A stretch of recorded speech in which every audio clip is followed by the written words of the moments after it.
When I talk to people who are new to self-defense training concepts, one of the things I hear them express quite often is that they have a fear of overreacting. Once you start thinking about protecting yourself in the public space or protecting those you care about as you move around your daily life, and you start thinking about situational awareness, you start thinking about keeping your head on a swivel, you start thinking about keeping an eye on who's in your space and who's around you. Maybe you're just thinking about pre-contact cues and you're thinking about staging or preparation or ready positions. And all of a sudden you start to worry that in an everyday moment at the convenience store, or walking down the street, maybe in your workplace, you're going to take up some kind of an aggressive ready position, or you're going to leave a space quickly and hurriedly, you're going to get your kids together and leave the store, leave the mall, leave the restaurant, and you're really just going to be overreacting. You're afraid of maybe doing something that's going to be embarrassing or doing something that's awkward. Well, what I've found is that if people are really understanding the ideas of pre-contact cues and the ideas of being aware of who's around them and what's going on around them, they'll actually be much more relaxed and much less likely to overreact.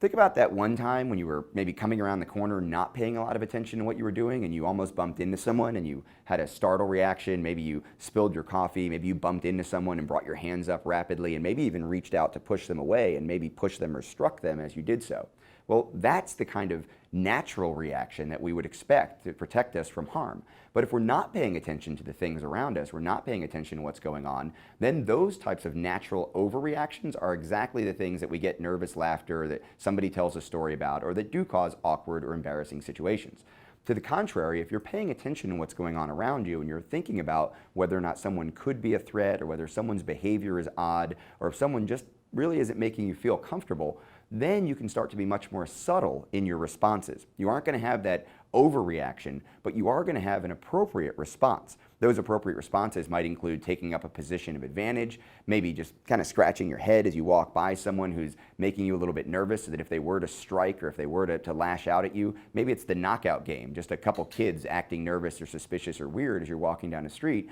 Well, scratching your head puts you in a perfect position to protect your temple, to protect your jawline, and to defend yourself if they were to strike. But that's very different from walking by them with your hands up in a ready position or coming up here and covering yourself up like you're getting ready to get hit. Right? Scratching your head, I'm ready to get hit. But it's very different from an overreaction that's going to make someone feel awkward because I'm trying to obviously and overtly protect myself. Putting situational awareness into play, putting the knowledge of pre-contact cues into play, being aware of who's around you and what's going on around you at all times is much more likely to make your behavior more subtle, harder to be offended by, and you're much less likely to overreact because you are paying attention and you'll be less likely to get caught off guard.